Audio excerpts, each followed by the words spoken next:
الشیطان الرجیم بسم اللہ الرحمن الرحیم۔ تو آج ہم نے 11واں رکوع پڑھا سورہ الاعراف کا۔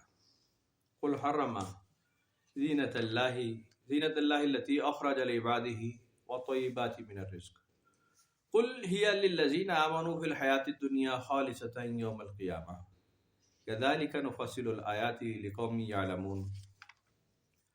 اے نبی صلی اللہ علیہ وسلم، ان لوگوں سے پوچھے کہ اللہ کی زینت کو کس نے حرام قرار دے دیا جو اس نے اپنے بندوں کے لیے پیدا کی تھی، اور لذیذ پاکیزہ کھانے یہ کون حرام قرار دیتا ہے؟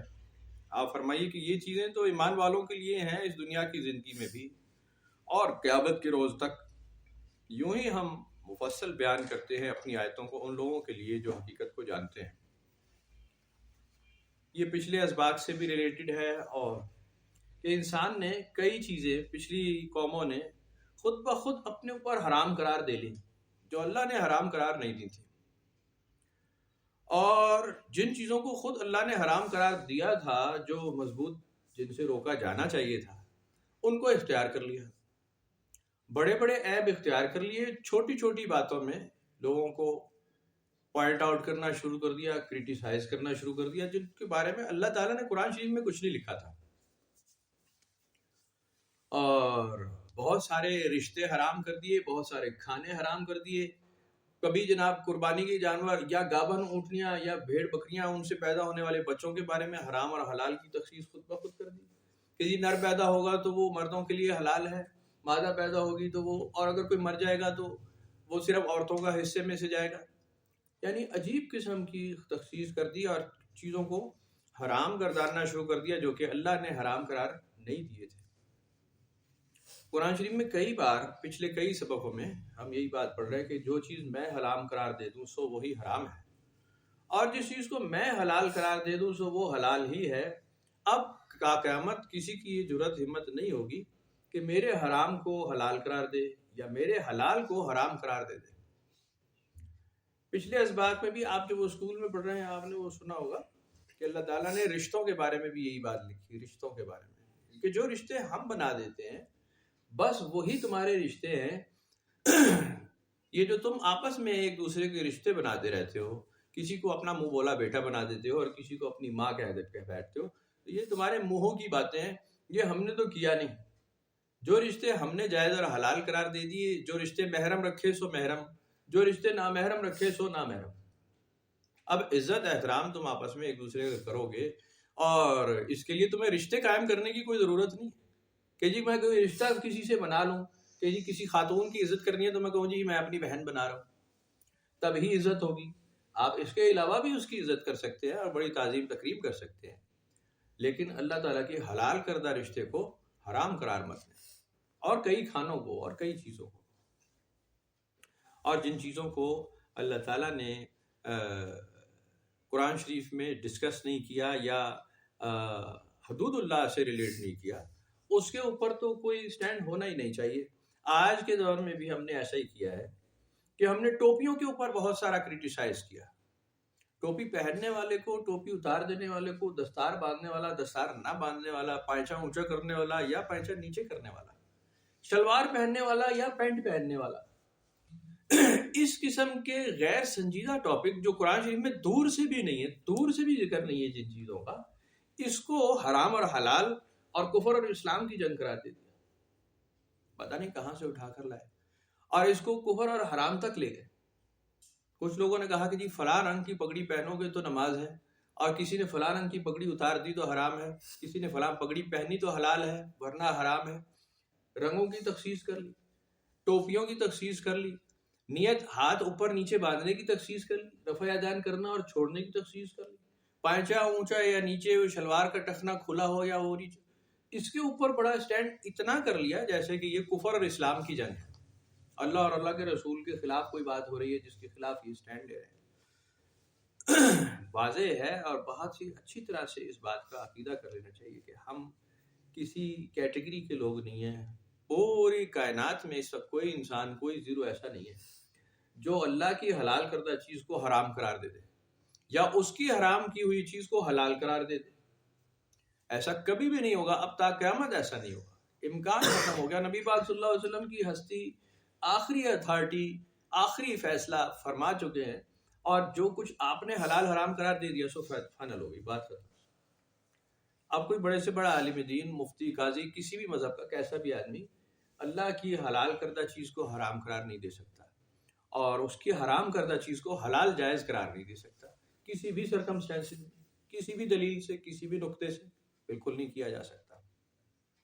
جس میں ہم نے ایک چیز بہت ہی کینلی ڈسکس کی تھی، اور اس کو دوبارہ دوہرا لینا چاہیے، کہ انسان کی جان لینا، انسان کی جان لینا یہ انتہائی خوفناک کبیر ترین حرام کام ہے۔ نہ صرف یہ جرم ہے بلکہ ظلم عظیم ہے، ایک انسان کی جان لے لینا، اور جب تک کہ پوری واضح دلیل نہ ہو اور حکومت وقت باقاعدہ مقدمے بازی کر کے اس کا فیصلہ نہ کر دے، آپ جان نہیں لے سکتے۔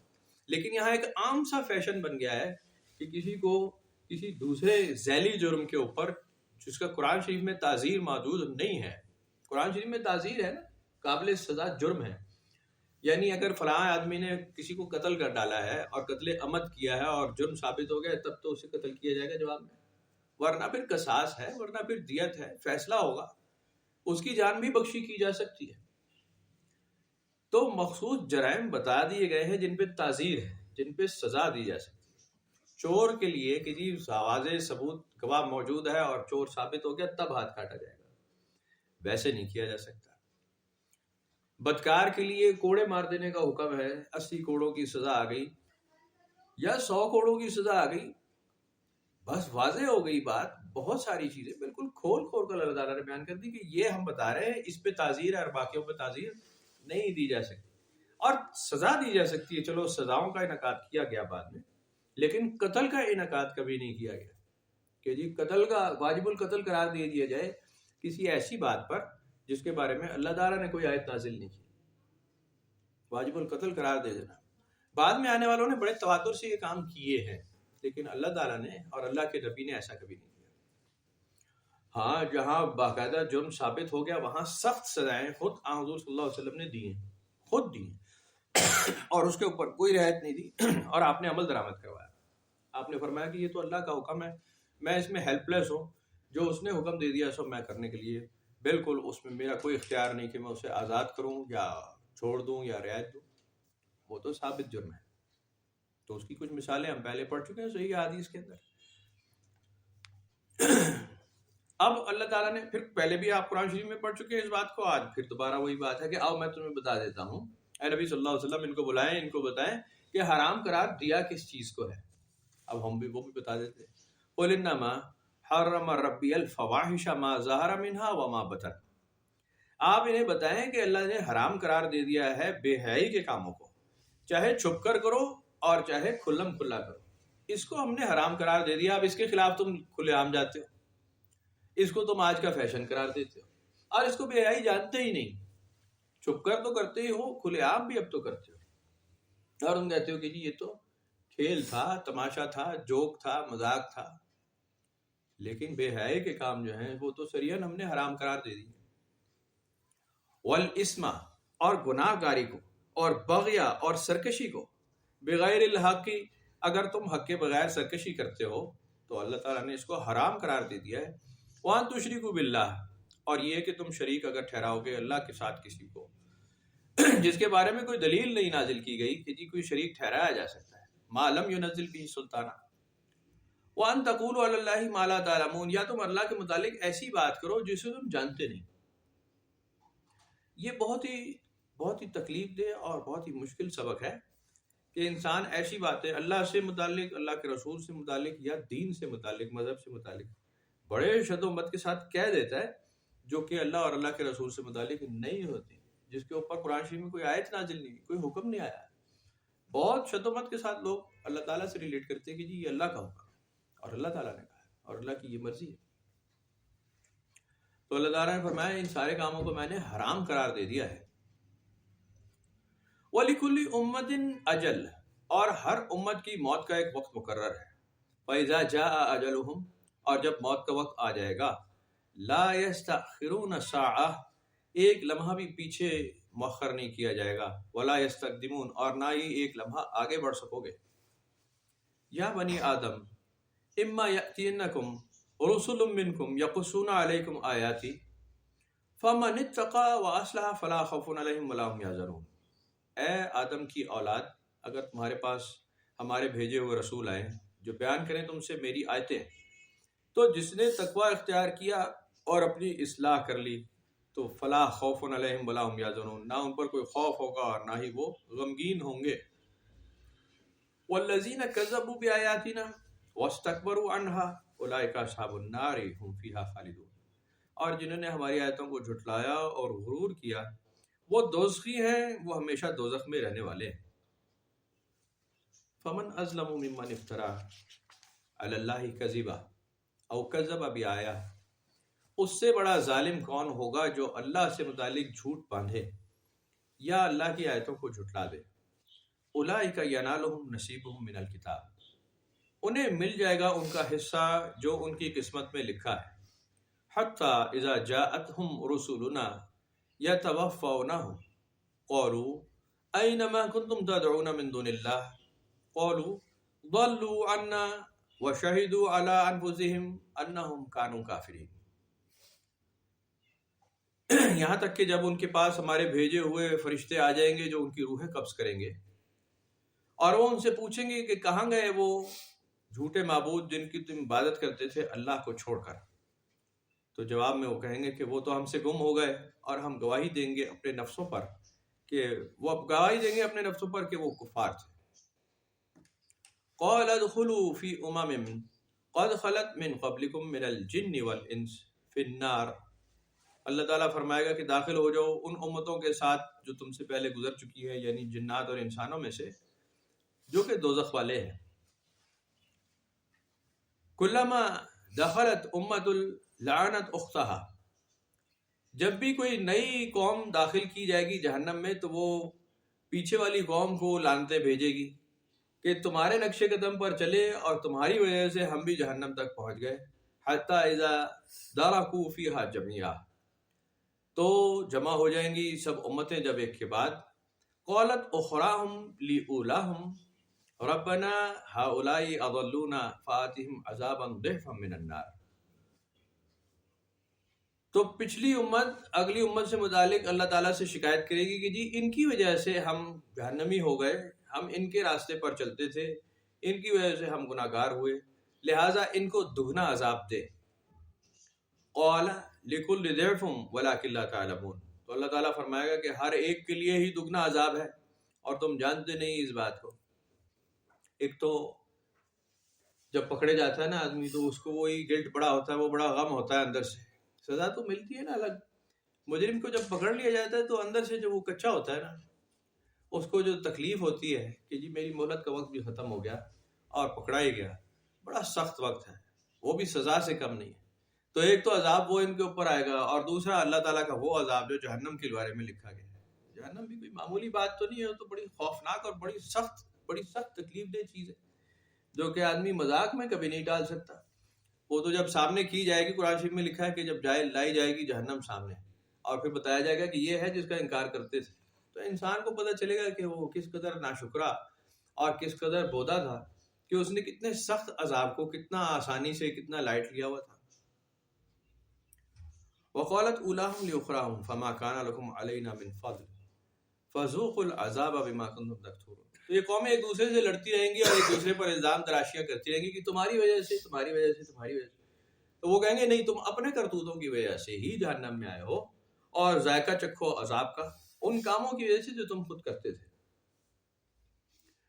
جہنمیوں کے کلمے قرآن شریف میں کئی بار لکھے ہیں کہ یہ ایک دوسرے کو لعنتیں بھیجیں گے، ایک دوسرے کو تانے کسیں گے، ایک دوسرے پہ الزام تراشیاں کریں گے کہ تمہاری وجہ سے ہماری تباہی لگی، تمہاری وجہ سے ہماری خرابی ہوئی۔ اور یہ جملہ جب بھی جہاں بھی جیسے بھی دہرایا جائے گا تو میرا اندازہ ہے کہ قرآن شریف کے حساب سے یہ جہنمیوں کا کلمہ ہی رہے گا۔ جب بھی ایک گروہ دوسرے گروہ پہ الزام لگایا کہ تیری وجہ سے ہماری خرابی ہوئی، تیری وجہ سے ہم گمراہ ہوئے، تیری وجہ سے ہمارا نقصان ہوا، تو یہ جہنمیوں کا کلمہ ہی ہے، جو کہ اس دنیا میں بھی بڑے شدت کے ساتھ، بڑے تواتر کے ساتھ آپ سن رہے ہیں کہ ایک گروپ دوسرے گروپ کو فراڈ یا جھوٹا قرار دے کے نقصان دینے والا کہتے ہیں کہ جی اس کی وجہ سے یہ فراڈ، یہ کام خراب ہو گیا اور آئندہ آنے والی نسلیں بھی خراب ہو گئی۔ ماحول ضرور کریٹ ہوتا ہے، اور جب جرم کی ابتدا کی جاتی ہے، کوئی شراب خانہ سپوز کسی نے کھول دیا اور جوا خانہ کھول دیا اور لوگ وہاں آ رہے ہیں اور کھیل رہے ہیں، تو یہ کھولنے والے پر بھی اس کا عتاب ضرور ہے کہ اس نے وہ ماحول فراہم کیا، اس پر تو ہوگا ہی ہوگا، سو ہوگا. لیکن اصل گناہ گار وہ ہے جو وہاں ارتکاب کرنے جاتا ہے، جو جرم کرتا ہے. اسے بھی تو پکڑا ہی جائے گا نا، اس نے بھی تو جرم ہی کیا ہے، چاہے کسی ترغیب سے کیا ہے یا ہی اپنے نفس کی علت سے کیا ہے، کیسے کیا تو ہے، تو پکڑا اسے بھی جائے گا، اس کو بھی پکڑا جائے گا. دونوں. جنت والوں کے لیے قرآن شریف میں لکھا ہے سلام قولا من رب رحیم، ہے جی، کہ انہیں تو ان کے رب رحیم کی طرف سے سلام کی ہوگی، اور پھر یہ قولو سلامن سلامہ، ایک دوسرے کو سلامتیاں بھیجتے ہوں گے کہ تم سلامت رہو، تم سلامت رہو، تم آباد رہو. ایک دوسرے کو اچھے الفاظ میں یاد کرنے والے ہوں گے جو جنت کے لوگ ہوں گے.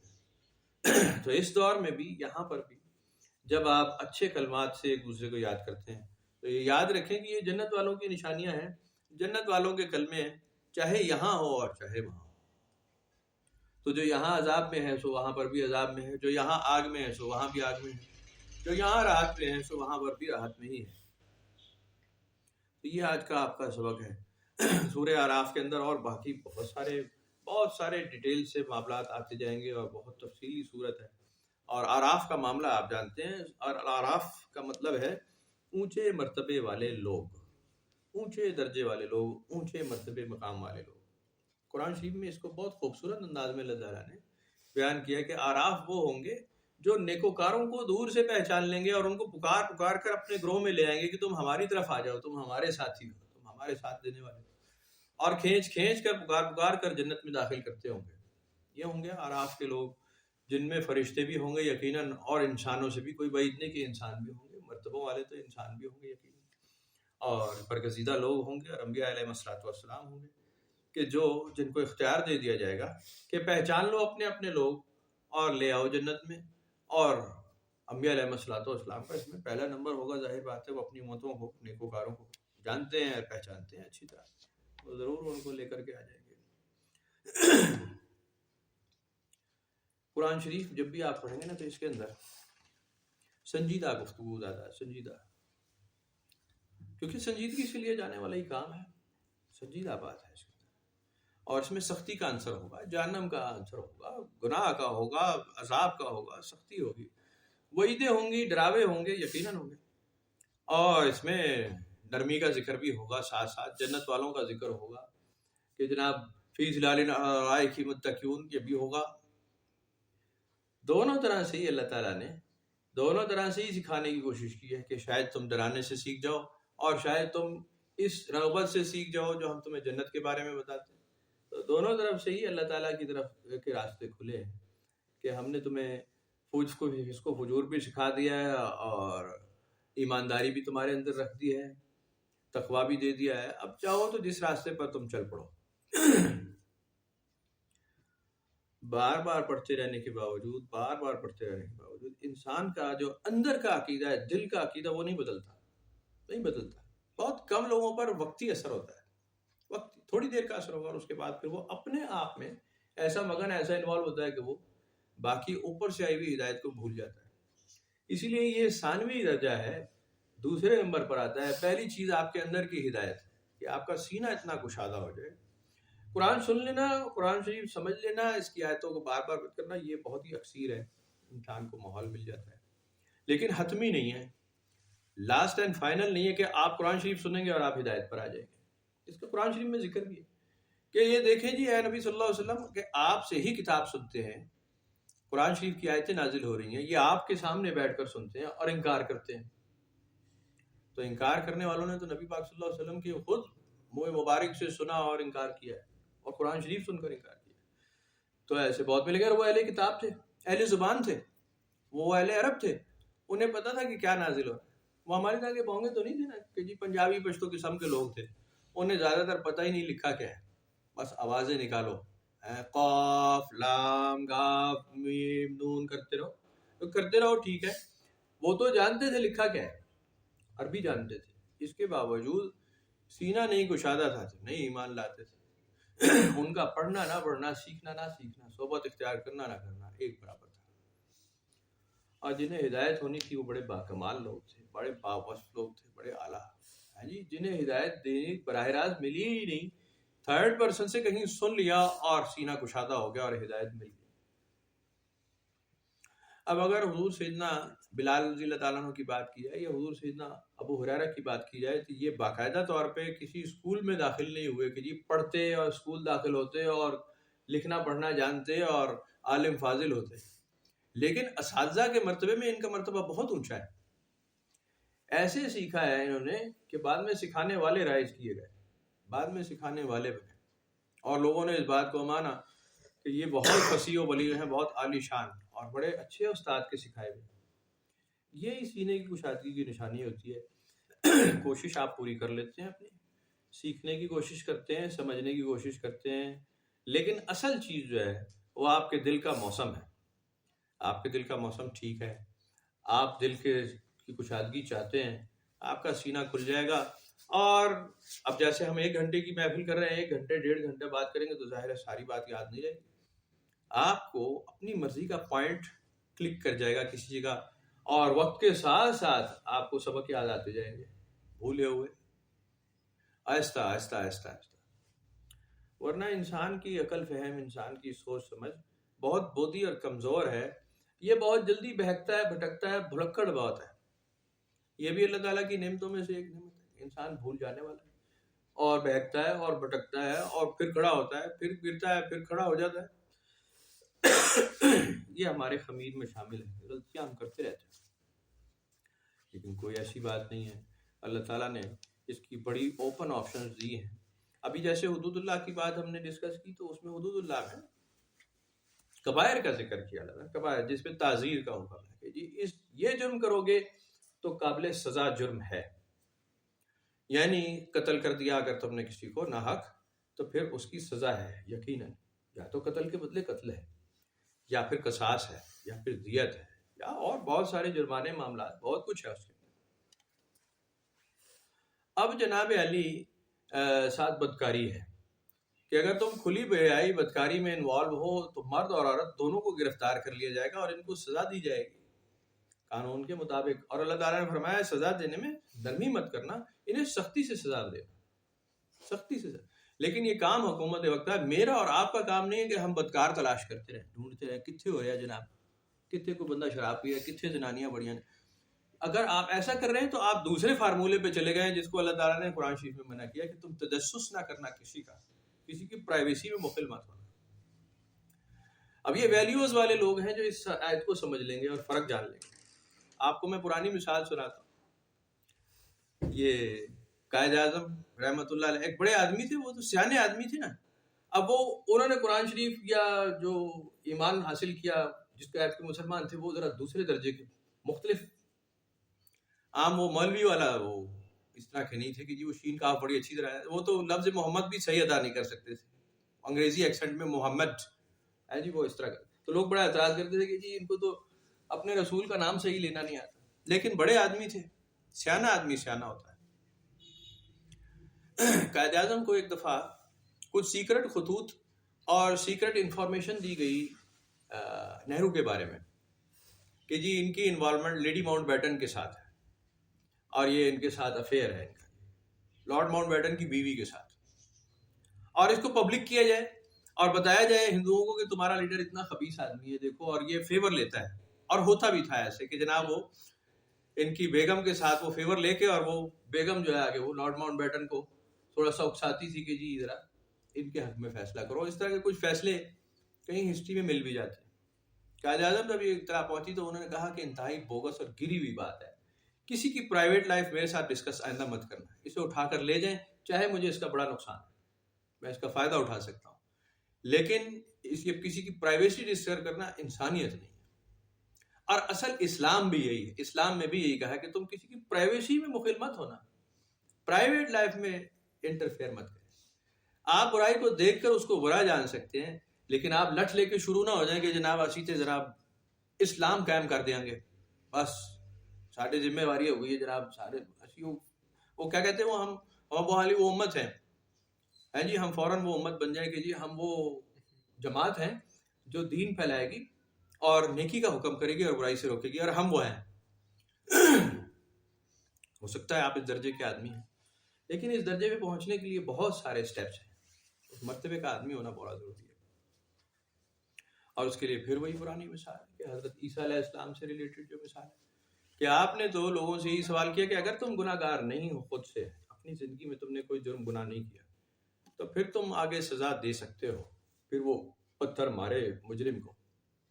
اور اگر تم یہ جانتے ہو کہ تم نے بھی پیچھے گناہ کر رکھے ہیں، تو پھر تم ہیلپ لیس ہو، پھر تم سزا دینے کے اختیار میں نہیں ہو. لیکن یہ خوفناک قوم جو آئی ہے نا، یہ خوفناک قوم ہماری، یہ تو بڑے شد و مت سے سینہ ٹھوک کر یہ ہمیشہ کہتے ہیں کہ جی ہم تو بالکل مجرم کو سزا دیں گے کیونکہ ہم نے کبھی کوئی جرم کیا ہی نہیں ہے. یہ بڑے انکاری ہیں اپنے جرائم سے. بڑی خوفناک بات ہے. وہ تو پھر بنی اسرائیل تھے تو وہ فرما بردار ہو گئے، انہوں نے عیسیٰ علیہ السلام کی کوئی رسپیکٹ کر لی. یہ رسول اللہ کی امتی ہو کر بھی خبیث کے بچے باز نہیں آتے. یہ دعوے دار ہیں اس بات کی پوری ہماری قوم کہ جی ہاں اسی تو کسی کی طرح برا کیتا ہی کوئی نہیں، اسی تو کوئی گناہ غلطی کی کوئی نہیں. یہ تو اصولی جی گل کی ساڈا تے حق بنتا سی. وہ اس بات پہ بالکل جناب ٹھوس پکے ٹھکے وہ فیصلہ کرتے ہیں ہم گناہ گار نہیں. چھوٹی موٹی کی ہوگی بس، وہ تو اللہ تعالیٰ تھوڑی دیر تھوڑا سا وہ باربیکیو کی طرح ہمیں سیکے گا سیخ پر رکھ کر، بعد میں اتار دے گا، پورا تھوڑی جلائے گا. یہ پکا عقیدہ ہے ہمارا. اولئک اصحاب النار هم فیہا خالدون، پتہ نہیں کس کے لیے لکھا کہ جب تمہیں دوزخ میں خبیث ڈال دوں گا تو پھر تم ہمیشہ وہاں رہو گے. ہم کہتے ہیں نہیں تھوڑے دن، 5 7 10 دن 20 دن رکھے گا، اس کے بعد نکال لے گا. تو نکال لے بہت اچھی بات ہے. وہ 5 7 10 20 دن کے لیے آپ تیار ہو جائیں. وہ کوئی چھوٹا موٹا کام ہو، وہ کوئی چھوٹی موٹی بات ہے، اس کے لیے انسان تیار نہیں ہوتا. ویسے نہیں، وہ بخشنے والا مہربان ہے، وہ بخش دے گا، مہربانی کرے گا، وہ بہت اچھا کرے گا. لیکن اللہ تعالیٰ نے قرآن شریف میں لکھا ہے میں نے اپنے ساتھ وعدہ کر رکھا ہے کہ میں حساب لوں گا، میں پکڑوں گا اور میں پوچھوں گا اور میں حساب کروں گا. اور دیکھو میں کیسا حساب کرتا ہوں. میں پیچھے حساب لیے ہیں، دیکھو ذرا پیچھے میں نے کیسے کیسے حساب لیے، کیسے سختی سے پکڑا ہے. جب میرا حساب لینے والا کوئی نازل نیچے آتا ہے تو پھر دیکھو میں لیتا ہوں حساب یا نہیں لیتا، کتنی سختی سے حساب لیتا ہوں. پھر میں نشان نہیں چھوڑتا نافرمانوں کا، پھر میں کسی کو نہیں چھوڑتا. تو قدرت کے نظام ہے. چیلنج نہیں کرنا چاہیے، بڑے دعوے داری نہیں کرنی چاہیے.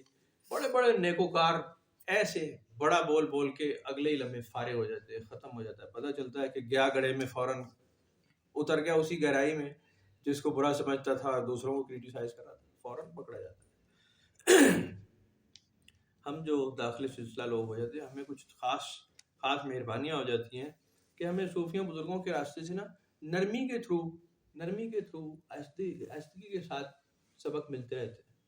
لاڈلے جیسے لاڈلوں کو تھوڑا تھوڑا سا شیرینی کھلا کر سبق دیے جاتے ہیں، وہ اس طرح.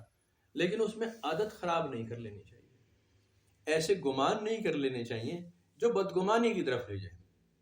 ایسے انسان بھی نہ کرے نا جس کو منع کیا اللہ تعالیٰ نے، ایسے گمان بھی نہ قائم کر لیں. اچھا گمان رکھے اللہ تعالیٰ کی ذات سے. بخشنے والا ہے، مہربان ہے، عالی شان ہے، کمال ہے، بادشاہ ہے، زبردست ہے، کوئی شک نہیں اس بات میں. لیکن وہ شدید العقاب بھی ہے، وہ سریع الحساب بھی ہے. لازم وہ بے انصافی نہیں ہونے دے گا. پھر دوسرا مسئلہ یہ ہے کہ اگر وہ اپنی ذات سے کسی کو چھوڑ بھی دیتا ہے، ایک انسان دوسرے انسان کو چھوڑے گا یا نہیں؟ قیامت کے دن سب کو ہی آپشن دے دی جائے گی نا کہ اپنے اپنے فیصلے نپٹا لو بھائی. اگر کسی کا کسی پہ حق بنتا ہے تو وہ کر لے، آگے ڈیل کر لے. تو بس پھر وہی شور ہوگا، ایسا شور جس کا شور کا انجام کوئی نہیں. اتنا شور، اتنا شور، اتنی چیخ، اتنی پکار، اتنے کلمات، اتنے اعتراضات جس کا کبھی کوئی حل نہیں نکلے گا. اعتراض برائے اعتراض ہی رہے گا. آخر پھر حتمی فیصلہ کرنے والا اپنا اختیار استعمال کرے گا اور پھر ہی فیصلہ ہوگا. جی جب وہ فرمائے گا کہ اب کوئی بول کر دکھائے، اب کسی کی ضرورت ہے بات بھی کرے، بس پھر پن ڈراپ سائلنس ہوگی، پھر بات ہوگی ختم. پھر کوئی بول نہیں سکا. پھر اللہ تعالیٰ نے فرمایا کہ مجھے رب بھی نہیں کہہ سکو گے، مجھے پروردگار معبود بھی کہنے والا کہ کسی کی اتنی ضرورت بھی نہیں ہوگی. پھر میں سب کی جان نکال لوں گا، پھر میں سب کو قبض کر دوں گا، پھر اکیلا ہی قائم، جیسے ہمیشہ سے میں اکیلا قائم اپنی ذات.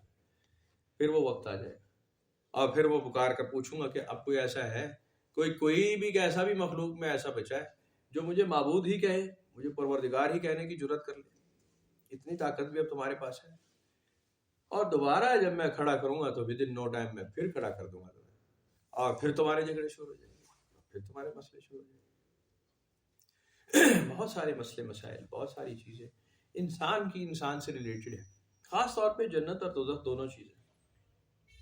یہ تو براہ راست ہے ہی انسان کا مسئلہ ہے، یہ تو معبود کا مسئلہ ہی نہیں، یہ تو اللہ تعالیٰ کا معاملہ ہے ہی نہیں کہ کسی کو جنت میں ڈالنا ہے یا دوزخ میں، یہ انسانوں کے مسئلے ہیں، اور یہ لازمی دوسروں کو دوزخ میں ڈالنے کی کوشش ضرور کرتے رہیں گے ہمیشہ، دوسرا دوزخی اور جہنمی ہو جائے اور ہم جنت میں ہی جائیں۔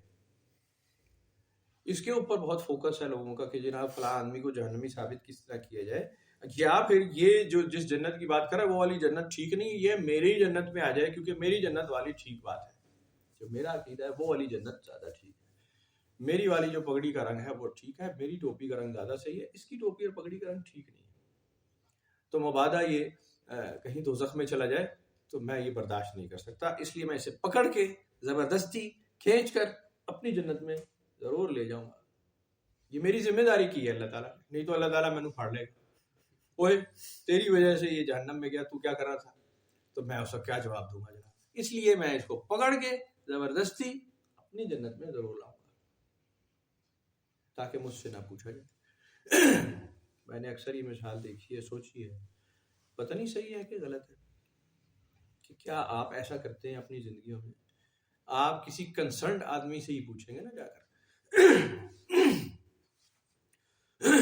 آپ کا کوئی مسئلہ ہوگا، کوئی عارضہ ہوگا، آپ بیمار ہوں گے، آپ ڈاکٹر کے پاس جائیں گے، آپ ڈاکٹر کے پاس جائیں گے، آپ سے دوا لیں گے، آپ سے ٹیکا لگوائیں گے کنسرنڈ آدمی کے پاس، اور کوشش کریں گے کوالیفائڈ آدمی ہو اور ریزنیبل، وہ پیسے ویسے بھی زیادہ نہ لے لے، آپ بہت تھوک بجا کے 4-6 سوال اپنے ساتھ کریں گے کہ جی میرے بجٹ کے مطابق ڈاکٹر ہو، کمپیٹنٹ ہو، کوئی عطائی نہ ہو، پٹی سی دوائی تو نہیں دیتا، غلط ٹیکا تو نہیں لگاتا، پیچھے کوئی غلط ریکارڈ تو نہیں، آپ کسی فراڈی عطائی کے پاس تو نہیں جاتے تکلیف میں، آپ غلط ٹیکا لگانے کے جس کی پیچھے ہسٹری ہو کہ جی اس نے جب ٹیکا لگایا ایسی تیسی پھری ہے، آپ اس کے پاس اپنے بچے کو لے جائیں گے کہ جی اس کو بھی ٹیکا لگاؤ، کبھی نہیں، آپ ٹھوک بجا کے فیصلہ کریں گے اچھی طرح، اور پھر آپ کنسرنڈ کمپیٹنٹ اتھارٹی کے پاس جائیں گے، آپ کسی ریڈی فروش کے پاس نہیں چلے جائیں گے کہ جناب کوئی سبزی والا، کوئی پکوڑے والا، آپ اس کے پاس جائیں کہ جی میری طبیعت خراب ہے یا میرا بچہ بیمار ہے، اس کو ذرا سا ٹیکا لگا دیں اور دوائی دے دیں، آپ ایسا کبھی نہیں کریں۔ اب تو ظلم کی بات یہ ہے کہ موچی بھی بواسیر کی دوائی دے دیتا ہے، وہ ایک الگ مسئلہ ہے، عطائیوں کو کہتے ہیں کہ نہیں وہ بڑا دم کرتا جی، وہ بڑا جناب 3-4 پڑیاں دینا جی بواسیر ٹھیک ہو جاتی ہے، تو یہ ایک بڑا مسئلہ ہے، وہ اس کو عطا ہوا ہے، لیکن اگر کوئی سیانہ بیانہ آدمی ہے اور اس کے بیوی کا یا بچے کا یا کسی لاڈلے کسی پیارے کا سنجیدہ مسئلہ پڑ جائے اور میڈیکل سائنس سے ریلیٹڈ ہو تو وہ جائے گا کمپیٹنٹ آدمی کے پاس، وہ اس وقت عطائی کے پاس نہیں جائے گا، وہ باقاعدہ علاج کرائے گا اور وہ وہاں سے دوا لے گا۔ آپ بیمار ہیں یا آپ کا بچہ یا کوئی کسی کو میڈیسن کی ضرورت ہے، کوئی ٹریٹمنٹ، تو آپ کبھی بھی کسی ریڈی والے کا گریبان جا کر نہیں پکڑیں گے، اوے ریڈی والے بات سن، تو کیوں دوائی نہیں دیتا، تو کیوں ٹیکا نہیں لگاتا، ایسی تیسی تیری، سائیکل پنکچر والے کے پاس آپ کبھی یہ کمپلینٹ لے کر نہیں جائیں گے کہ تو کھڑا ہو جا اور کان پکڑ لے، دوائی کیوں نہیں ہے تیرے پاس، ٹیکا کدھر ہے، تو زخمی کو ٹانکے کیوں نہیں لگاتا، کان پکڑ لے، تجھے سزا دی جائے گی، جہنم میں ڈالیں گے تجھے۔ آپ ایسا نہیں کریں گے، سینسیبل آدمی ایسا کبھی نہیں کرے گا، انسان ایسا نہیں کرے گا تو پھر معبود کیسے ایسا کرے گا، وہ بڑا بادشاہ، سب سے بڑا بادشاہ ایسا کیسے کرے گا، جس کی جیسے فیلڈ ہوگی ویسا اس سے سوال کرے گا، ویسے ہی اس سے جواب طلب کرے گا، وہی امید اس سے ہوگی کہ جناب کیسے جواب یہ دینے والا ہے، ہم جانتے ہیں تم جواب کیا دو گے، ہے جی، آپ بھی تو اکثر جانتے ہیں نا اپنے بچوں کے بارے میں، اپنی فیملیز کے بارے میں، آپ جانتے ہیں نا اس وقت گھر میں آپ ادھر بیٹھے ہیں لیکن بچے کیا کر رہے ہیں، آپ کو ایک اندازہ ہے، آپ جانتے ہیں، آپ بیٹھے ہیں، آپ کو پتہ ہے امی ابو اس وقت اندازاً کیا کر رہے ہوں گے، کوئی ایکسپیکٹیشن ہے آپ کی، غیب کا علم نہیں ہے آپ کو، لیکن آپ کا ایک ریلیشن ہے جو آپ کو بتا دیتا ہے کہ اس وقت میرے گھر والے کیا کر رہے ہیں، اور 99% ہوتا بھی وہی ہے، جو آپ نے ایکسپیکٹ کیا وہی ہو رہا ہوتا ہے۔ یا آپ گھر جائیں گے اور تھوڑا سا لیٹ ہوں گے تو بچے جو ہیں وہ ماں باپ پوچھیں گے جی کدھر گئے تھے اور کیوں اتنی دیر ہوئی، تو آپ ایک جواب بنا کر لے کر جاتے ہیں، آپ کو پتہ ہوتا ہے وہ یہ پوچھیں گے، ابھی پوچھا نہیں ہے، بٹ یو نو کہ وہ سوال ہونے والا ہے، یہ وہ سوال کیا جائے گا کیونکہ مجھے دیر ہو چکی ہے. بیفور ٹائم آپ جانتے ہیں کہ مجھ سے یہ سوال ہونے والا ہے اور ہوتا ہے، اور پھر آپ اس کا جواب بنا کر لے جاتے ہیں. تو بڑے بادشاہ کو تو ساری بات پتہ ہے کہ میں اس سے یہ سوال کروں گا یا میں اسے پیدا کروں گا تو یہ بڑا ہو کر کیا کرے گا، بچپن میں کیا کرے گا، جوانی میں مر کر کیا کرے گا، مرتے دم تک یہ جہنم کے کنارے پر کھڑا ہو کر یا دوزخ کے کنارے، جنت کے کنارے پر کھڑا ہو کر کیا کہے گا. اگر میں اس سے یہ سوال کروں گا یہ کیا جواب دے گا. وہ ایک ایک بات جاننے والا ہے، ہر چیز جانتا ہے اچھی طرح. وہ وہی سوال کرے گا جس کا آپ کو جواب پتا ہو. انسان کے ساتھ یہ رعایت قرآن شریف میں لکھی ہوئی ہے کہ ہم نے ایسا کیا ہے پہلے. یاد آ رہا ہے آپ کو؟ ہاں، وہ آدم علیہ السلام والا ہی. آپ یہ اندازہ لگائیں، اللہ تعالیٰ نے جب برتری ثابت کرنی تھی نا انسان کی، فرشتوں پہ، باقی مخلوقات پہ، فرشتوں پہ خاص طور پہ، تو اللہ تعالیٰ نے آدم علیہ السلام کو تمام چیزوں کے نام سکھا دیے بیفور ٹائم، علیحدہ کر کے کہیں. اور پھر فرشتوں سے پوچھا ان چیزوں کے نام بتاؤ. فرشتوں کو بتایا ہی نہیں، انہیں وہ علم دیا ہی نہیں، لیکن فرشتوں سے پوچھا ان چیزوں کے نام بتا دیتے، جانتے ہو؟ قالوا لا علم لنا الا ما علمتنا، کہ ہمیں کیا اس بات کا تو علم نہیں، جو کچھ آپ نے ہمیں بتایا ہم تو صرف وہ جانتے ہیں. پھر ہم نے آدم کو اشارہ کیا، جانتا ہے بھائی بتا. آدم نے بتانا ہی تھا، پیپر آؤٹ ہوا تھا پہلے سے، ساری بات فر بتا دی کہ جی ہاں یہ چیز ہے، یہ چیز ہے، یہ چیز ہے، یہ تمام علوم جانتے تھے. اللہ تعالیٰ نے کہا دیکھا ہے نا سیانہ تم سے، ہے نا برتری اس کی. اور فرشتوں نے کہا کہ جی آپ ہی بہتر جانتے ہیں. تو اللہ تعالیٰ نے کہا میں ہی جانتا ہوں، میں ہی جانتا ہوں، انی عالم ما لا تعلمون، میں وہ جانتا ہوں جو تم نہیں جانتے. میں اس کو برتری دلانا چاہتا ہوں، اس لیے میں نے پرائرٹی دلانے کے لیے پہلے سے اس کو بتا رکھا ہے کہ اس سوال کا یہ جواب ہوگا خبیث، جب پوچھوں تو جواب دینا، بےزتی مت کرا دینا. تو اس نے جواب دے دیا ہے، تو پرائرٹی میں نے اس کو دلوائی ہے. میں اسے پرائرٹی دلوانا چاہتا ہوں. آدم علیہ السلام نے غلطی کی، آپ وہ قرآن شریف میں پڑھ چکے ہیں. پھل کھا لیا، اللہ تعالیٰ نے فرمایا اس نے بھولے سے کھا لیا تھا اس لیے ہم نے اسے معاف کر دیا. اگلی آیت میں اگلے صفحے پہ لکھا ہے اللہ تعالیٰ نے کہ جو تم بھولے سے بھی کہو نا کہ غلطی کی ہے تو غلطی ہی مانوں گا. غلطی، آج میں وہ PPC پڑھ رہا تھا، پاکستان پینل کوڈ کا نا، افینس، کہ اگر آپ نے کسی کے خلاف کوئی افینس کر دیا ہے لیگل، اس کو نقصان پہنچا دیا لیگلی، کوئی ڈیمیج دیا ہے اس کو، تو وہ قابل تعزیر ہی ہے. چاہے آپ آرگیومنٹ کریں کہ جی مجھے پتہ نہیں تھا، غلطی سے ہو گیا، مجھے نہیں پتا تھا. انٹینشن یا ان انٹینشنلی دونوں طرح سے مانا یہی جائے گا کہ آفینس آپ سے ہو گیا ہے. آپ کو یہ رعایت نہیں جائے گی کہ چل غلطی نال کیتا ہے جناب. قانون میں جو ہے ایسے ہی ہے، PPC لکھا ہوا آپ کا، کہ اس میں آپ یہ آرگومنٹ نہیں دے سکتے کہ جی میں نے عمدن نہیں کیا، خطاً کیا ہے جی قتل. انٹینشنلی جب آپ کر رہے ہیں تو انٹینشن ہی ہے مانی جائے گی، افینس تو افینس ہی ہوگا. تو اللہ تعالیٰ نے قرآن شریف میں ایسا لکھا ہے کہ جب تم گناہ کر بیٹھو گے تو تم یہ نہیں کہہ سکتے میں غلطی نہ کیتا ہے، میں پکڑوں گا اس پہ. لیکن ساتھ ہی آدم علیہ السلام کے لیے کہا کہ اس نے غلطی سے کیا تھا، اس نے بھول کر کیا تھا، اس سے بھول ہو گئی تھی، اس لیے ہم نے اسے معاف کر دیا. تو بڑا بادشاہ ہے، وہ اپنی مرضی سے آدم کو بالکل پرائرٹی ہمیشہ دیتا رہے گا. قیامت کے دن بھی یقیناً شاید ایسا ہی ہونے والا ہے. لیکن جب آپ چار چفیرے نظر دوڑائیں گے نا، پھر آپ کو پتہ چلے گا تعزیر ضروری ہے. جرم اس حد تک ہوتا ہے، گناہ برائی اس حد تک ہو رہی ہے کہ تعزیر بھی لازمی ہے. اور اللہ تعالیٰ نے قرآن شریف میں اس کا ذکر کہ ہم نے اس میں تمہارے لیے زندگی رکھی ہے، سزاؤں میں اس میں زندگی ہے کہ تم پھر اس سے ڈرو گے اور پھر جرم نہیں کرو گے. سزا ہی نہ رکھیں تو پھر تم تو ہاتھ پیر آزاد ہو جاؤ. اب قرآن شریف میں ایک اور مثال ہے نا بنی اسرائیل والی، کہ ہم نے ان کو اجازت دے دی، یہ چاہتے تھے کہ ایسا ہو. کہا جی کان کے بدلے کان، ناک کے بدلے ناک، آنکھ کے بدلے آنکھ، اور عورت کے بدلے عورت. ہم نے ان کو اجازت دے دی، یہی بار بار مانگ رہے تھے کہ جی بدلہ ہمیں بدلے کی اجازت دی جائے، ہم پہ زیادتی ہو ہم برابر بدلہ لے سکیں. تو ہم نے تمہیں اجازت دے دی، جتنی زیادتی تمہارے پر ہوئی ہے بدلہ لے سکتے ہو. ساتھ ہی اللہ تعالیٰ نے قرآن شریف میں آگے لکھ دیا کہ اگر تم معاف کر دو تو اجر اس کا میرے پاس ہے. اگر یہ فارمولہ اپلائی کر دیا جائے اس وقت، کان کے بدلے کان، ناک کے بدلے ناک، آنکھ کے بدلے آنکھ، تو آپ کو سارے کانے اندھے لنگڑے لولے ملیں گے، کوئی ایک بھی پورا سالم نہیں ملے گا. کیوں جی؟ سارے دوسروں کی آنکھیں پھوڑ ڈالیں گے، میرے ساتھ زیادتی ہوئی میں اس کی آنکھ پھوڑوں گا، وہ آپ کی آنکھ پھوڑ جائے گا. کئیوں کی تو دونوں ہیں، کئیوں کے ہاتھ کاٹے ہوں گے. انسان نے انسان کے دوسرے کیے. مادر پتر آزاد ہو جائیں گے آپ.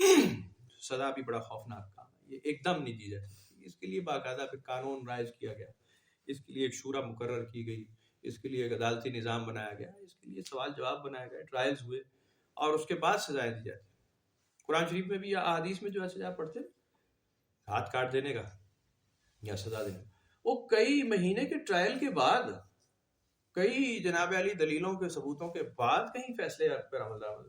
یہ نہیں کہ جناب علی بس یوں آیا، یہ سوال ہوا، بس ادھر ہی گناہ ثواب ثابت ہو گیا، ایلو جی سزا ہوگی ود ان نو ٹائم، فوری سزا بنا. ایسی بات باقاعدہ موقع دیے جا رہے ہیں، باقاعدہ اس کو دلیل دی جا رہی ہے، ثبوت دیا جا رہا ہے، موقع دیا جاتا ہے، پھر کہیں ٹرائل پورا ہوتا ہے.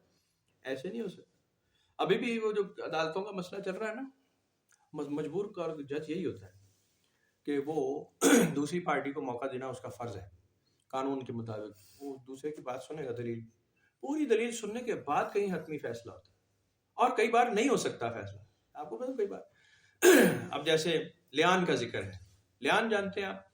لیان ہے جب میاں بیوی ایک دوسرے کے خلاف ایسے ہو جائیں کہ شوہر بیوی پر یا بیوی شوہر پر بدکاری کا الزام لگا دے کہ میرا شوہر بدکار ہے، یا شوہر بیوی پر الزام لگا دے کہ میری بیوی عیب دار ہے، بدکار عورت ہے اور میں جانتا ہوں. تو اب وہ قسم کھائیں گے 3 بار.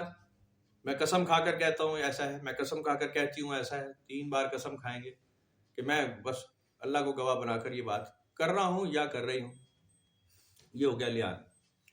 چوتھی بار وہ کہیں گے کہ جی اگر میں نے غلط کہا ہے تو مجھ پر اللہ کا عذاب نازل ہو. چوتھی بار لیان مکمل ہو گیا. لیان مکمل. اب پتہ چلے 2 پارٹیاں میاں اور بیوی دونوں ہیں، دونوں ہی قسم کھا جائیں. دونوں ہی. اکثر ایسا ہوتا ہے، میاں نے بھی قسم کھا کر کہا کہ جی میری بیوی کا عیب دار ہے، بیوی نے بھی قسم کھا لی جواباً. اب کیا فیصلہ کریں گے؟ اب آپ فیصلہ کر سکتے، دونوں کا حق برابر ہے نا. دونوں کے خلاف اگر حتمی ظاہری ثبوت نہیں ہے تو ہیلپ لیس ہو جاتی ہے جوڈیشری. کیا کریں گے آپ؟ اسی لیے آج تک لیان کی بیس پہ کوئی تعزیر نہیں ہوئی پاکستان میں. جانتے ہیں آپ 69 سے آنورڈز کاربن چل رہا ہے، 79 سے آنورڈز ہی قانون چل رہا ہے کہ جی اس کے اوپر حد ہے، تعزیر ہے، قذف کا قانون ہے، بہت ہے. اس کے اوپر سزا نہیں ہے. آج تک سزا دی نہیں جا سکی، اس لیے کہ دونوں پارٹیاں ہی قسم کھا کر ویلی ہو جاتی ہیں کہ یہ اللہ کا عذاب جسے نازل ہوئے گا نا اسی آپ دیکھ لیں گے. ادھر سے تو عدالت سے تو جان چھڑاؤ نا، وہ جھوٹی قسم کھا جاتے ہیں، کوئی مسئلہ نہیں. تو بہت کچھ ایسا ہوتا ہے جس کا فیصلہ بادشاہ ہی کرے گا خود، اور اگر نہ کرے تو فیصلہ ہو ہی نہیں سکتا، امکان ہی نہیں ہے. تو اللہ تعالیٰ کی مہربانیوں میں سے، کئی مہربانیوں میں سے ایک مہربانی یہ ہے کہ آخری فیصلہ وہ خود کرے گا، اور بہت ہی اٹل کمال کا فیصلہ ہوگا. جھٹلائے جانے کی کسی میں جرت نہیں ہوگی. بہت ہی عالی شان فیصلہ ہوگا، بڑا مضبوط، بڑا مربوط، بڑا ہی تعدیر فیصلہ ہوگا، تعابد فیصلہ ہوگا. تو یہ اللہ تعالیٰ کی بڑی مہربانی ہے انسان پر. تو ہم ادھر کو مکمل کرتے ہیں جی، اذان بھی نزدیک آ رہی ہے. تو